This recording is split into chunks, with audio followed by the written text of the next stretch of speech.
This is Unruly Scrubs, definitely not a healthcare hero podcast. I'm your host, Tina, an ER nurse who sometimes pretends to be an ICU nurse. If you've ever cried in your car, laughed at the wrong moment, or questioned all your life choices in the supply room, you are in the right place.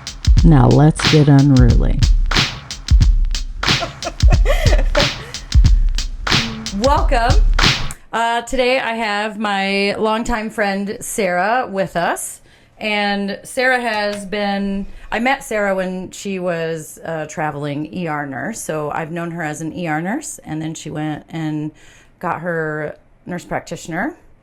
And now she's on some sort of a new journey with her nurse practitioner for holistic medicine. Yes. I'm a lifelong learner.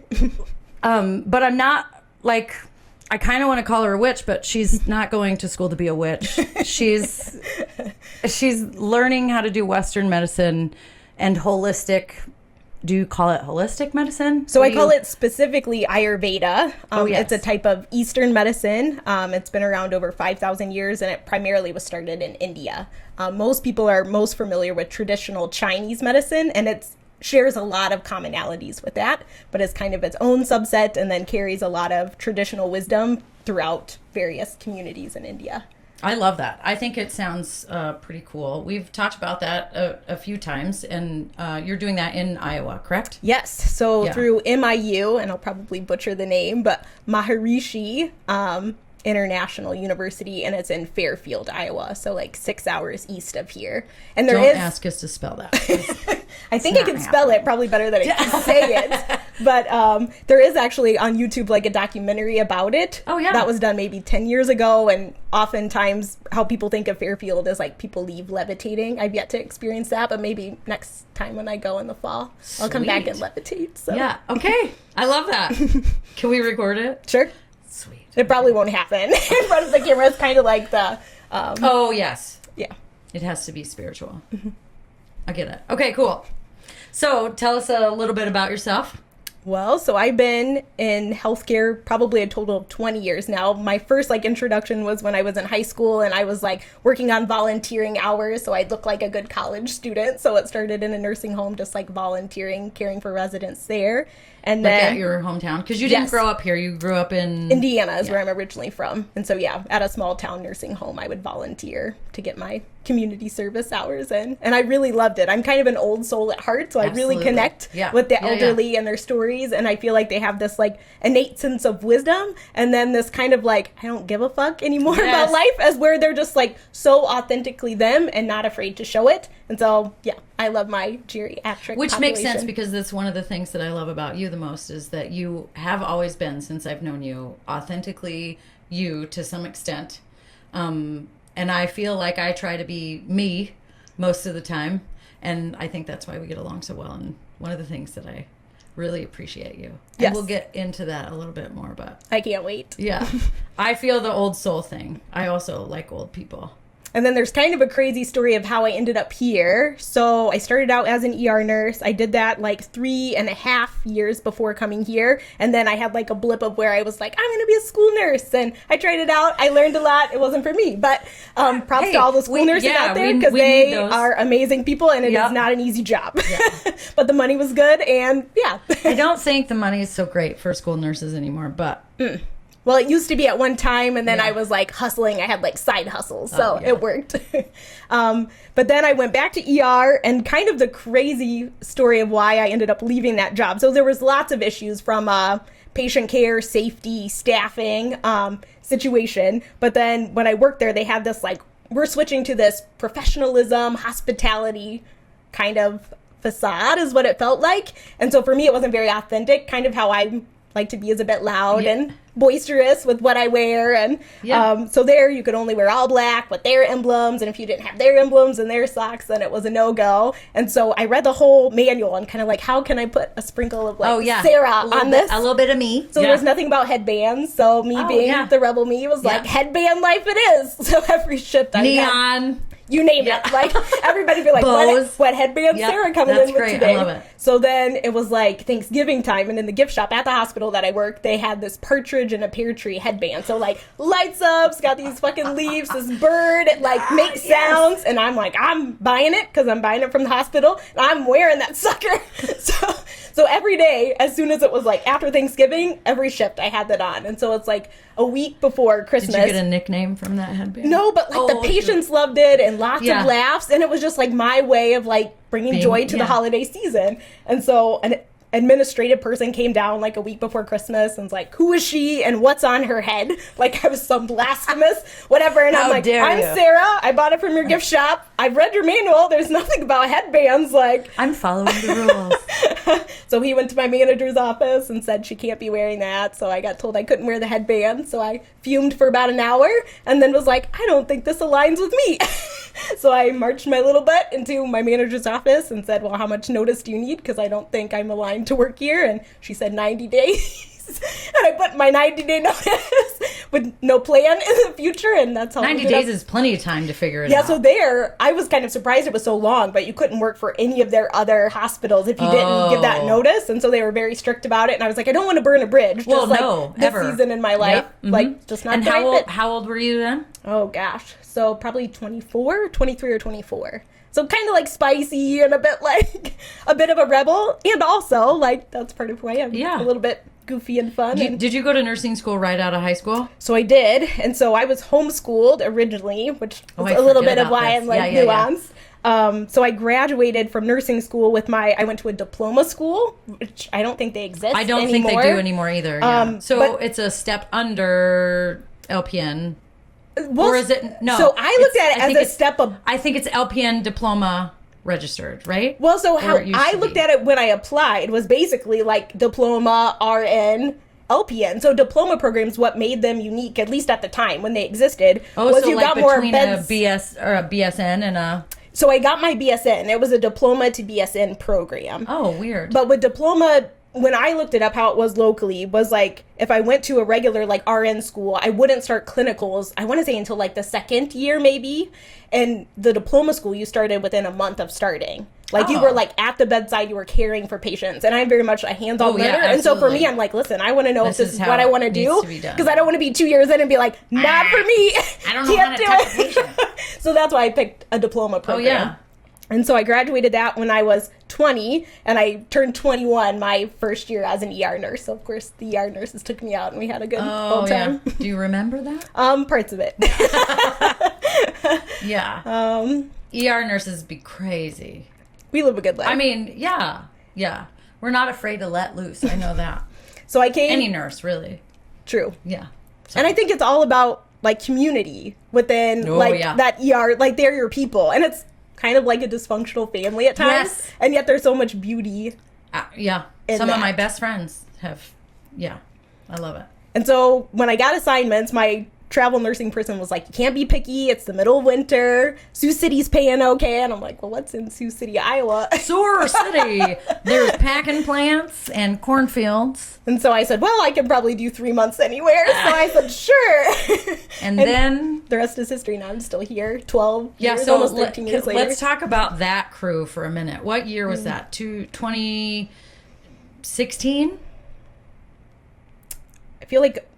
Was that when you started? No, I started in 2012. Okay. But Preston, so it was 13, because you were around when I was pregnant with Preston. Yes. Yep.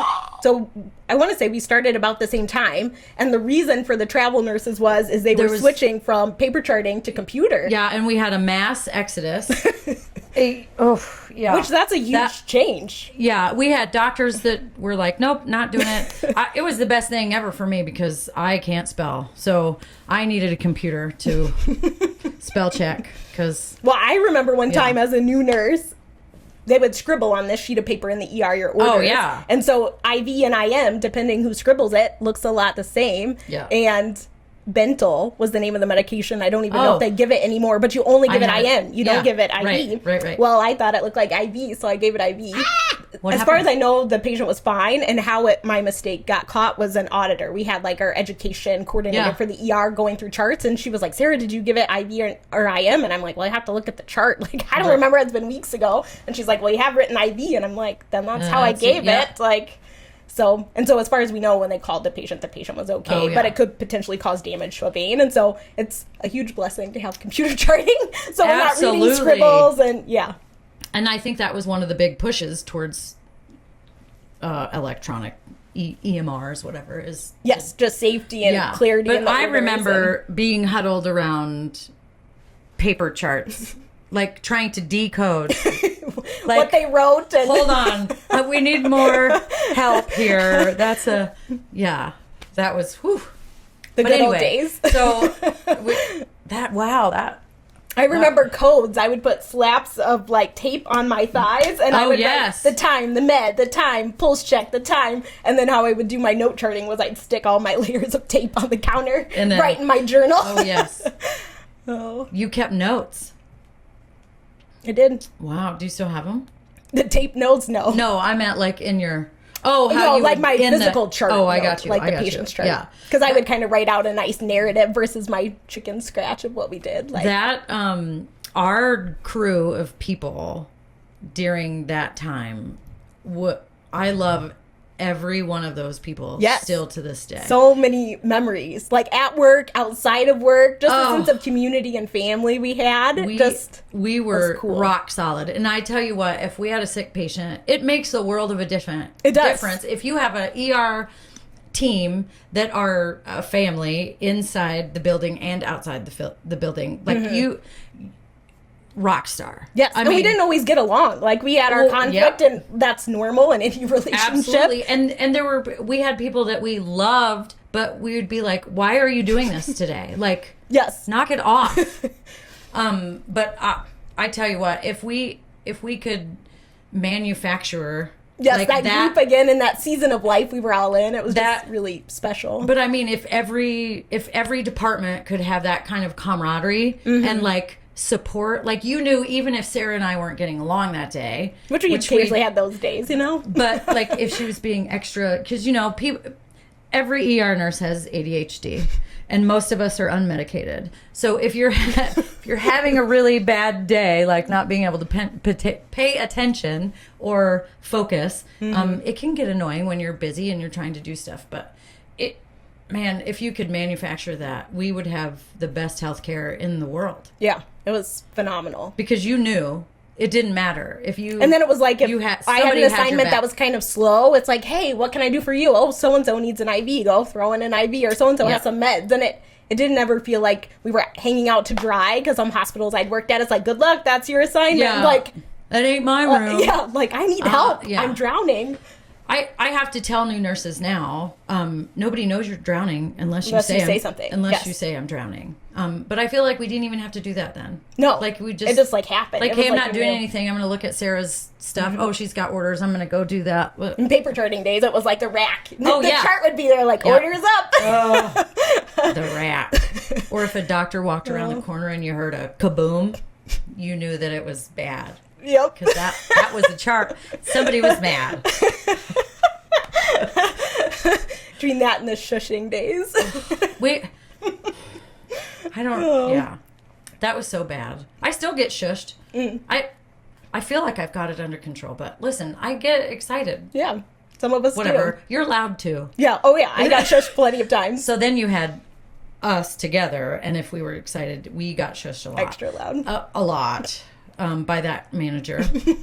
But we had another traveler that came that you didn't know before. No. And I won't say her name because I haven't asked her permission, but I'm sure she doesn't care. Maybe she'll be a guest on someday. She would be a badass one to have on. Yeah. She came, and you guys didn't know each other. No, but we like hit it off. It like right away. Kind of like soul sisters is what I call her. Like we met and just had this connection, this friendship, and we were so different and yet shared so much in common that it just worked. And this was your first assignment. First assignment. Yeah. Sioux City, Iowa, and I'm like 3 months. Talk about fate, right? Like I mean, come on. Yeah, if you were to ask me what I thought I was going to do, I was like, I'm going to be a traveling gypsy. Travel around, see the U.S., like, see what place pulls me the most. Never in a million years did I think this would be the place, and yet it's, like, so perfect. There are moments when I still, like, wish, like, I had more. Yeah. And yet, I think for me to expand my, like, capacity to hold all that life has to bring, like, Sioux City and being married and having children is, like, that groundedness that I need. And you were here for how long before you met? So I think I met Doug relatively soon, probably 3 or 4 months into the assignment, because it was before, probably towards the tail end of my first contract, because the first one was like 3 months. I think I signed for it, 3 or 6. And so I met him towards the tail end, but I wanted to stay because of the people and the ER. I'm like, this is just an awesome group of people. I had good relationships and friendships. And so it was like, well, I'm not ready to leave this because like this is so fun. The next job might not be half as good. So like, this is great. And that was before our ER was really like drowning busy. Like we're really it busy was like now, but like crickets. 85 patients was a busy day. Busy day. I remember the bell. Do you remember the bell? Like there, at one point, there was nobody like to greet the patients. They would literally fill out a sheet, turn it over, ding, and ding a bell. I was like, what? And they're like, yeah, the patients ding a bell. I'm like, oh, okay. Yeah. I'm in a small Midwest hospital. And the triage room was the size of this table. It was tiny. I mean, you almost had to sit on the patient's lap. It was uncomfortable. And then like a game of Tetris. And the wheelchairs, you'd almost just like set outside the door and like, I'll just assess you from in here and then I'll move you. Please hold. So. Okay, so that... Really but I met times. Doug swing dancing. So when I wasn't nursing and wasn't hanging out with the amazing ER friends, then my hobby when I first became a nurse was to dance. That was kind of like my outlet of where I'd be like, not have to think about anything. I could just like move and dance and like... Where'd you learn how to swing dance? So it's pretty dope what you do. It is pretty awesome. Like I'm partial to I watch that I watch videos of dancers all the time. One of the things that I wish I could do was dance and sing. And you can? No, I can't. Doug and I are teaching dance lessons and you'll have to come. Yes. I already told you I wanted to do that. Yes, I'll message you. Yeah, but so you joined a swing dance something, club. Right? Yeah. Yep. Just signed up. And so I started out taking lessons, and it started out as like a once a week thing. I would show up and take lessons. And then it was like, well, they have other lessons. So I was doing lessons twice a week, and they'd have a social dance. And so before I knew it, I was dancing 3 to 5 nights a week whenever I wasn't working, and on the weekends traveling to dance. And it was just like my outlet from nursing. And then when I came here, they didn't do the type of dancing I learned. I learned Lindy Hop and East Coast Swing, but there's like 6 people locally that did West Coast Swing. And so I messaged the gal that taught at the local college, and then that's how I got connected with their group. And then they would carpool to Omaha, so Doug and I would get stuck carpooling together. So, like stuck. But. Yeah, stuck. Yeah. You were like, oh, he's really cute. Can I have his car? I would like to take his car. Well, I thought he was interested in somebody else, like aside from me for the longest time. And then one night we ended up staying out late together and everybody else left. And then we exchanged numbers. I think that was the first time we exchanged numbers. And then I'm like 5 minutes from my apartment and I get this message like, hey, would you like to go grab something at Perkins? And if you meet Doug is like super sweet, yet super shy and at times like hesitant to say anything. So for him to say something was like huge. And then I was like, sure. So I turned around and ate at 2 a.m. at Perkins, and the rest is history. I feel like, and I haven't been around Doug for years, but I feel like you and Doug and your, the way that you are together is kind of like me and Troy. Like, Troy is very much a creature of habit, and like, he likes things in order, and he likes to know what's happening and details, and I'm just like, don't you dare plan anything. We're going to wing it.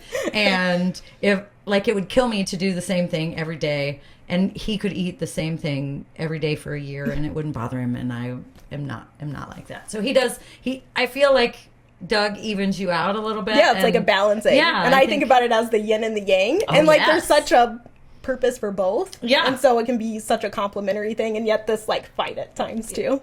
Yeah. But I think of him as being the ground and I'm like this river. And if Doug wasn't the ground on each side, I would be splashing like, he's like ground. Yes. Come back to the center, please. Yes. So I'm not a traveling gypsy, but I'm a gypsy you are. in Iowa. You are a traveling gypsy in your soul. I am. I believe that. Yeah. I just want to be a traveling gypsy, like cheerleader. What do you mean by that? that? I want to be a part of it, but I don't. But I want to commit to it all the time. Yeah. Like, Okay, you can cheer me on. what do you When my kids like are a grown. roadie? Yes. I'm gonna could be see a you doing that. gypsy roadie. Love it. I could do that. You could. That'd be all right. You know enough nurse friends, probably, Yeah. around places. Just Maybe someday. Goals. It's good to have goals. I have really come into this yoga stuff, right? Yes. So for me, kind of how I fell into yoga, again, because I kind of like dabbled in it at the gym, but didn't. For me, it was just a way of moving my body, and it was something different. And I get bored easily, so often I'm like, hot potato, what's the new hot thing? I'll try it out. But after COVID, I was in a pretty deep, like dark, depressive state, and was kind of just like grasping at straws. And so fell into a friend that does boudoir photography, and then she connected me with a local gal who's a therapist and yoga boudoir teacher. stuff. Yes. I would like to do that. You can. We'll talk Anybody about can that do it. So the first time I did yoga that I feel like it really connected me with my body was actually aerial yoga. So where they have the silks and you're like fun. laying in the They hammock. don't do that here. They do. Oh, I want to at say there's the- some upcoming, like above Diving Elk. That Oh, yeah, course yeah, video. yeah. I think there's some coming up. But anyways, I was at the end of it. I went basically for the Instagram photos. I was like, listen, your girl's got to get these photos hanging upside down, posing, all the things. And in the end, she had us all like lay in the hammocks like we were in a cocoon. And I don't think I'd ever felt like so held as I did in that moment, like wrapped in the silks. And she just kept speaking affirmations like, you're worthy of love, this is a life worth living, you're not a problem to be fixed. And they were all things that I had like innately over many years started to believe about myself. But I'm a really good masker about putting on this mask that Sarah's fine and Sarah has all her shit together, and I couldn't keep the mask on anymore. And so I broke down, was like sobbing Like in this in hammock. that hammock? In the hammock, like emotionally sobbing like a baby. And I don't think I had Or cried. like something just let go. Yes, like this Aw. release. Yeah. And so then I was kind of like, I need shit. more of this in my life because, well, at first I was scared because I'm like, man, I'm like having a mental breakdown was kind of my initial Right. thought. But it was actually the emotional release I needed. Like my brother had died. My dad had got diagnosed with terminal cancer. It was like 2 years, tough COVID ICU as a nurse practitioner. Yeah. And so I just, was like so lost. So do you, I know that we've talked about this before, like, I think all ER nurses have some, I don't know if we should call it trauma, but we are a little messed up because of the things that we see and we deal with, and we have to just tuck it down and keep going. But do you, I know that you had some stuff from your childhood or whatever also, but do you think COVID just like stacked that? Do you think COVID had a major impact on that, or do you think I think for me it was like everything all at once? I think it's tough to say. I think COVID just brought to light everything that I'd been pushing down for so long. And then I think it was, for me, it was like the isolation in the midst of COVID. Was rough. Yes. So I'd always been, You should like, have came spending- over and hung I out with should've. our group, because we had a really great group, and I'm sorry that I didn't reach out. no, it's okay. I should have Yeah. asked you, but I didn't know. And I was like, Yeah. in the midst of it, I was so terrified of getting it and then giving it to my husband and kids, or going home to visit my dad and giving it to my dad. So like a lot of the isolation was like self-induced, but mainly like from this state of just fear. I was just scared. And then in that loneliness, like I wasn't hugging my kids, I wasn't kissing my husband for a while, I wasn't sleeping in the same bed. And it just like that isolation, I think I needed it. Looking back now, I'm like, I needed to hit that point. Like it was Yeah. going to happen at some point. It just Yeah. the timing, it was kind of like this domino effect of like huge things in my life that I just was like, I felt like I almost to some degree got broke open. It was like I had this shell and then the shell came off. And then it was like, who is Sarah without the shell? And to be honest, I Boy, I was bet that was terrifying. Yeah. And it was like I was very numb. I would say that's the number one word that comes up. Like I wasn't sure how to feel or what I felt. At times I wasn't sure like who I was and who I was trying to be. I'm like, am I really doing what I want to be doing, or am I doing it for other people? So a lot of just like unraveling. But I think sometimes for the have biggest to. transformation or change, you have to like hit some point, and it's messy and it sucks, to be honest, and yet it can be you really gotta powerful. blow it up. Just So then after Yeah. being held in that hammock and like Aw. having this emotional release, I What was did kind of the- like, I'm following you everywhere. I'm like, what classes, what circles are you doing? What did the people in that class? What did they do? Did Just they held space for They it. just said, yeah, let her like that have her whatever moment. you feel is "How valid. wonderful!" And so I think that's really important, and that's why I love that you're doing this podcast, is it's so important for people to be witnessed in their authenticity. Absolutely. And in the authenticity, it's a lot. There's sadness, there's fear, there's rage, there's joy, there's like, oh yeah, it's a lot. And nobody wants to talk about the real raw, like it's hard. And like, I wonder, I think it's hard to even talk about, like, even if, like when you and I went and had coffee, there were hard conversations that we had, but you and I are able, like, I'm not judging you, you're not judging me, like. And I think that's what matters, is that safety. Yeah. And then I think it's important to like know who you are at your core. And that's, I mean, I wonder how many people really know who they are. Like, and that's a scary question to ask. And then like your why. I kept thinking back from your interview with Afton. I can't remember what sparked that question, but like your why behind nursing. I think you were asking Afton, like, why are you staying? Oh, like, yeah, why are you staying in this?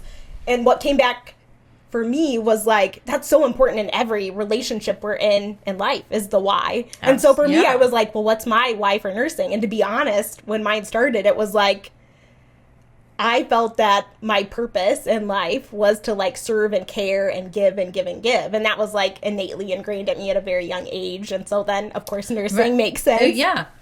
But originally, to start, it wasn't really for me. But you can't pour from an empty pot. No. And so it took a kind of a breaking point in my life to realize, like, what is my why? And now my why is, it's slowing down. It's being really present. And what I love about nursing is the connection. Like the connection with people you work with, the connection with your patients, the connection with physicians. Like that's what I love. I love that. I had never, so I think I had used the word community, connection, same difference, but I think you're right. Yeah, that's one of the best parts about it. And it is rewarding. You do feel like you're giving back, but it's also very personal, I think. And I think it comes back to your why. And I think all of our whys are different. And so it's like really knowing, like, what's my why?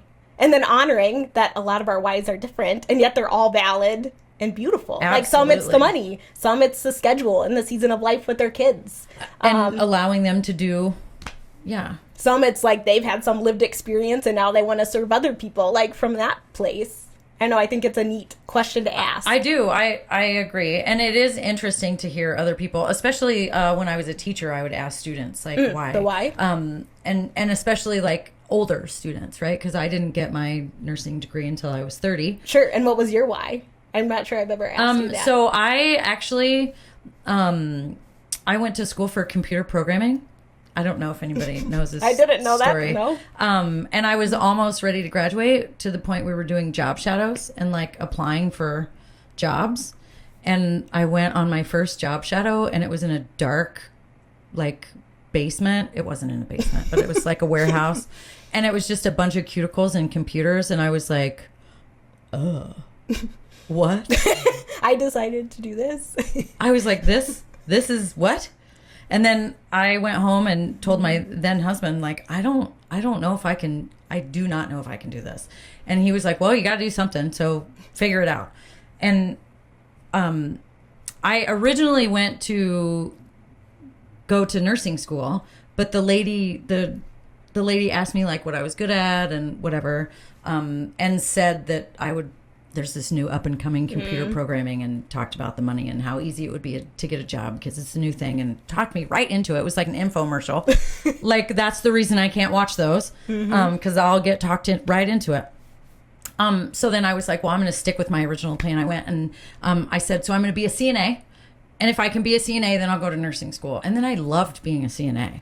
I was so happy with it. Like, to the point where I worked at the place in the Dunes. Sure. And I worked there for a long time before I even started. And the nurses would be like, when are you going to nursing school? When? Give me a felt date. like you're calling. I need, so then I finally did it. But I really liked connecting. I loved being a CNA because I felt like I had a million grandparents and loving the old stories. And I probably connection. Yeah. Now that you say that. And I actually really do love being a nurse. I know that some days it's horrible, and I think, why wasn't I rocket scientist because I'm so smart, but in my brain, it brings me back to a therapy session I had where she said any long-term monogamous relationship like comes with this like juxtaposition where you're kind of like, and then you fight, and then you're like, is it really worth it? Like, is it really worth fighting for? And I think that's, for me, it's like coming back to the why. Like, why am I doing this? And is it worth it? And knowing you have the power to choose. Like, what I love about nursing is the flexibility, because if ever you're like, oh, like ER nursing, it's just like so much, like being able to shift into something. Absolutely. Because I think all nursing, especially inpatient nursing. I've never been a clinic nurse, so I can't say any of that. I've done urgent care, but I would say taking care of the sickest people, and we said this earlier, people are sicker now. They're staying in the hospital less. So like we are forced to get them stable and able to be discharged way sooner than we ever had to. And so people are working harder. Doctors, nurses, everyone is working harder than they used to. So I do think that takes a toll, but I still so I worked really hard to become a teacher because when I was young I wanted to be an art teacher, and then I thought, how can I use my nursing degree and still like I want to be a teacher. I still really like to teach people new things and stuff. You've always been a great teacher. And I worked really hard to do that. And it was like one of the biggest, one of the hardest decisions I had to make was that I worked really hard and I got to where I wanted to be. It was a goal that I achieved and it wasn't filling my cup.